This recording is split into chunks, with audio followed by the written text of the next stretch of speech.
உலகெங்கிலும் இருந்து இந்த நிகழ்வை பார்த்து கொண்டிருக்கின்ற சன் தொலைக்காட்சி நேயர்களுக்கு அன்பின் வணக்கம்.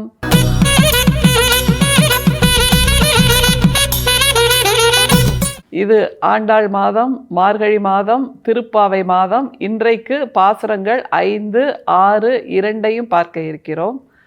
பாசுரம் 5 சாங் ஆஃப் பர்கேஷன் என்று சொல்லலாம். பர்கேஷன் என்றால் சுத்திகரிப்பு செய்தல் அப்படின்னு அர்த்தம். பர்கேஷன் என்றால் உள்ள சுத்திகரிப்பு மட்டுமல்லாமல் புற சுத்திகரிப்பையும் சேர்த்து சொல்கிறாள் ஆண்டாள். இந்த பயணத்தை துவக்கி இருக்கிறோம் இல்லையா? இந்த ஊர்கூடி தேர் இழுக்கின்ற பெண்கள் மட்டுமே இழுக்கக்கூடிய இந்த தேர் பயணம், இதை செய்வதனால் எதெல்லாம் சுத்தமாகும், எதெல்லாம் தூய்மையாகும், எதெல்லாம் இன்னும் சிறப்பாக மிளிரும் என்று சொல்லுகின்ற சாங் ஆஃப் பர்கேஷன் தான் பாசுரம் 5. அதை பார்க்கலாம். மாயனை மன்னு வடமதுரை மைந்தனை தூய பெருநீர் யமுனை துறைவனை ஆயர்குலத்தினில் தோன்றும் அணிவிளக்கை தாயை குடல் விளக்கம் செய்த தாமோதரனை தூயோமாய் வந்து நாம் தூமலர் தூவி தொழுது வாயினால் பாடி மனத்தினால் சிந்திக்க போய பிழையும் புகுதருவான் நின்றனவும் தீயினில் தூசாகும் செப்பேலோர் எம்பாவாய். இந்த பர்கேஷன் என்பதை டிடாக்சிங் என்று கூட நாம சொல்லலாம். இந்த மார்கழி மாதம் முழுக்கவே டிடாக்சிங் மந்த் என்பதாக ஆண்டாள் செய்து கொள்கிறார். அந்த டிடாக்சிங் என்பதில் நம்முடைய உள்ள சுத்தம், மன சுத்தம், உயிர் சுத்தம், வார்த்தை சுத்தம், செயல் சுத்தம் என்பதாக எல்லாவற்றையும் டிடாக்ஸ் செய்ய வேண்டும் என்பதைத்தான் ஆண்டாள் இந்த 5ஆம் பாசுரத்தில் சொல்கிறாள். தீயினில் தூசாகும் என்பதை போல் நாம் செய்த செயல்கள், செய்ய இருக்கின்ற செயல்களில் இருக்கக்கூடிய தவறுகள் எரிந்து சாம்பலாகும் என்றால் இதைத்தான் பர்கேஷன் என்று நாம் சொல்கிறோம். சுத்திகரிப்பு செய்தல்.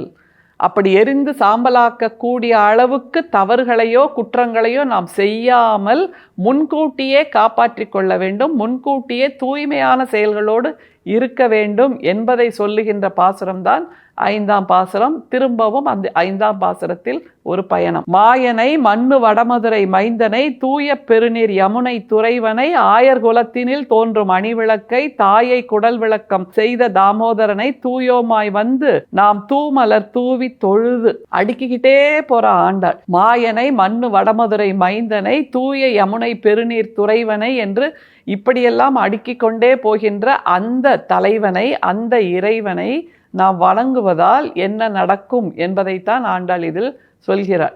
அதனால் இந்த போற்றி பாடுகின்ற இந்த வரிகளை எல்லாம் தாண்டி ஆண்டாள் வரும்போது என்ன சொல்கிறாள் என்பது மிக முக்கியமான ஒரு செய்தி. அந்த செய்தியை பாருங்க.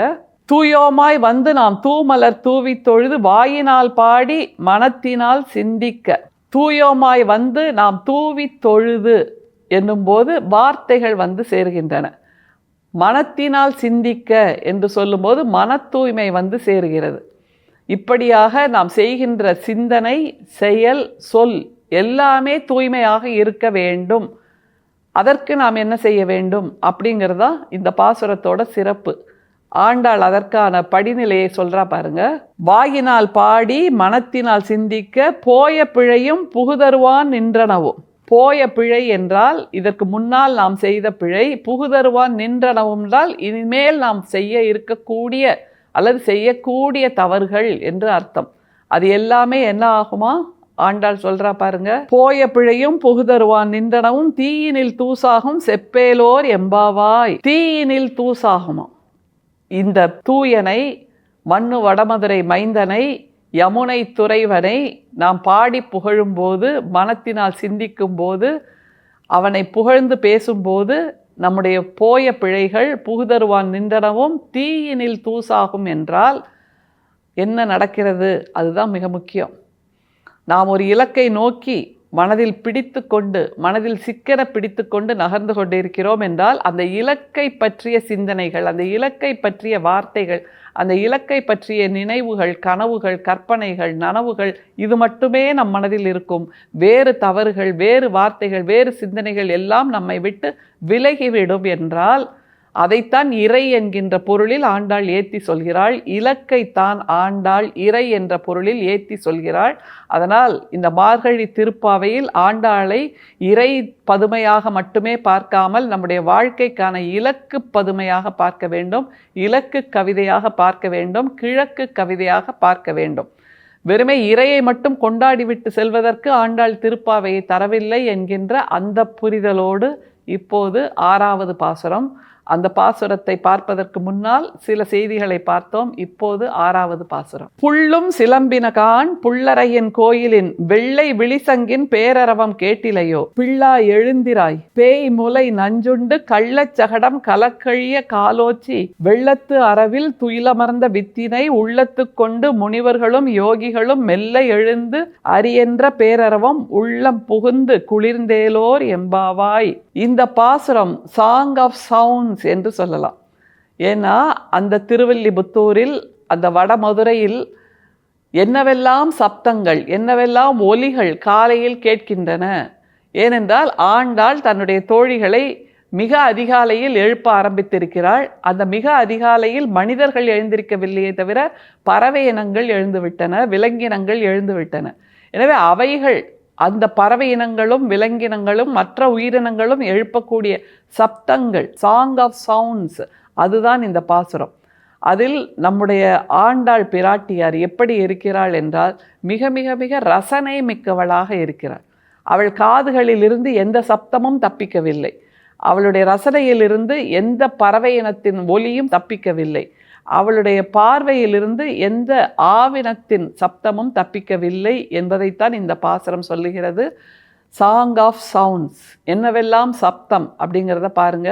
புள்ளும் சிலம்பினகான், பறவைகள்லாம் அப்படி சிலு சிலு சிலுன்னு கத்துதே, கேட்கலையா உனக்கு அப்படிங்கிறா. புல் என்று சொல்லப்படுகின்ற அந்த பறவை இனங்கள், சிட்டுக்குருவியை போன்ற பறவை இனங்கள், மயிலை போன்ற பறவை இனங்கள், கிளியை போன்ற பறவை இனங்கள். புல் என்றால் மிகச்சிறிய உயிர் என்று அர்த்தம். சிலம்பினகான் என்றால் சிலம்பு அல்லது சலங்கை என்பது விட்டு விட்டு விட்டு ஒலிக்கும் இல்லையா, அப்படியாக எல்லா இடத்திலும் ஊர் முழுக்க இந்த பறவையின் சப்தம் கேட்கிறதே, அதை பாரு, அதை கேளு. புள்ளும் சிலம்பின கான் அப்படின்னா அது சப்தம் உனக்கு கேட்கும், ஆனால் எழுந்து வந்து கண்ணை முழிச்சு அந்த பறவையை வந்து பார் அப்படின்னு சொல்கிறா. எனவே பறவையின் சப்தத்தை கேள் என்று தானே சொல்லுவாங்க. ஆனால் ஆண்டாள் பறவையின் சப்தத்தை பார் என்று சொல்கிறாள் என்றால் அதற்கு அர்த்தம் இதுதான். வீட்டுக்குள்ளேயே இன்னும் தூங்கிட்டு இருக்காத, வெளியில வா, வந்து இந்த சிலம்புகின்ற புள்ளினங்களை பார் என்று சொல்கிறார். அடுத்த சப்தத்தை பாருங்க. புள்ளும் சிலம்பினகான் புள்ளரையன் கோயிலின் வெள்ளை விழிசங்கின் பேரரவம் கேட்டிலையோ. சரி, இந்த பறவைகள் தான் கிச் கிச் கிச்சுன்னு சின்னதா சப்தம் பண்ணுதுன்னா அந்த கோயிலிருந்து வருகின்ற அந்த மணி, கோயில் மணியின் பெரும் சத்தம் கூட உனக்கு கேட்கலையா அப்படின்னு அடுத்த சப்தத்தை சொல்றா. எப்படி ஒரு மிக மெல்லியதாக சப்தம் எழுப்புகின்ற பறவையையும் கொண்டாடுகிறாள், கோயிலில் வருகின்ற அந்த காண்டாமணியின் சப்தத்தையும் ஒலியையும் கொண்டாடுகிறாள் ஆண்டாள். அதனால்தான் இது சாங் ஆஃப் சவுண்ட்ஸ் என்பதாக இருக்கிறது. புனிதம் மிக்கதாக சொல்லப்படுகின்ற, பெருமை மிக்கதாக சொல்லப்படுகின்ற கோயில் மணியின் சப்தம் மட்டுமல்ல, பறவைகளின் சப்தம், இன்னமும் குளிக்காத, இன்னமும் தூய்மை செய்து கொள்ளாத, ஆனால் சிறகுகளை படபடவென்று அடித்து கொண்டு விழித்து விட்ட அந்த பறவைகளின் சப்தமும் இயற்கைக்கு சமம்தான், இறைக்கு சமம்தான் என்று சமத்துவத்தை சொல்லுகின்றாள் ஆண்டாள் என்பதைத்தான் நாம் கொண்டாடி கொண்டிருக்கிறோம் இந்த மார்கழி திருப்பாவை. அடுத்த என்ன சப்தம் பாருங்க. வெள்ளை விழிசங்கின் பேரரவம் கேட்டிலையோ, பிள்ளா எழுந்திராய் பேய் முலை நஞ்சுண்டு கள்ளச்சகடம் கலக்கழிய காலோச்சி வெள்ளத்து அரவில் துயிலமர்ந்த வித்தினை. அந்த பூதனை என்கின்ற பூதகி தன்னுடைய முலையில் விஷத்தை தடவிக்கொண்டு வந்து கிருஷ்ணனுக்கு, கண்ணனுக்கு பால் அருந்த கொடுத்த போது அந்த பூதகியை கொன்ற நம்முடைய கிருஷ்ணனை நீ பாட வேண்டும், கண்ணனை நீ பாட வேண்டும்.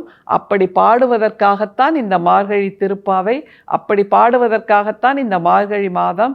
எனவே துயிலெழத் துவங்கு என்று ஆண்டாள் சொல்கிறாள். அடுத்து வருகின்ற சப்தத்தை பாருங்க. துயிலமர்ந்த வித்தினை உள்ளத்து கொண்டு முனிவர்களும் யோகிகளும் மெல்ல எழுந்து அரியென்ற பேரரவம். சரி, இந்த பறவைகள் அல்லது ஆநிரைகள் அல்லது கோயில் மணியோட சப்தம் தான் கேட்குதா அப்படின்னா, அந்த யோகிகளும் ஞானிகளும் கோயிலில் அரி என்ற பேரரவம், அந்த மந்திரத்தை சொல்லி யாகம் செய்கிறார்கள், அந்த மந்திரத்தை சொல்லி வணக்கம் சொல்கிறார்கள், அந்த மந்திரத்தை சொல்லி பூசைகளை துவங்கி விட்டார்களே, அதை கேட்கவில்லையா என்று கேட்கிறார். இப்படியாக சப்தங்களின் பாடலாக இந்த பாசுரம் இருக்கிறது என்பதை பார்த்தோம். நிறைவு வரியை பாருங்க. மெல்ல எழுந்து அரியென்ற பேரறவம் உள்ளம் புகுந்து குளிர்ந்தேலோர் எம்பாவாய். இத்தனை சப்தங்களும் மனசுக்குள்ள புகுந்ததுன்னா, இதயத்துக்குள்ள புகுந்ததுன்னா எவ்வளவு குளிர்ச்சியாக இருக்கிறது என்பதை சொல்லுகின்ற ஒரு சாங் ஆஃப் சவுண்ட்ஸ் தான் இந்த பாசுரம் 6. மீண்டும் பாசுரம் 7ஓடு சந்திப்போம். இது மார்கழி மாதம், ஆண்டாள் மாதம், திருப்பாவை மாதம், குளிர்ந்தேலோர் எம்பாவாய். நன்றி. மீண்டும் சந்திப்போம். வணக்கம்.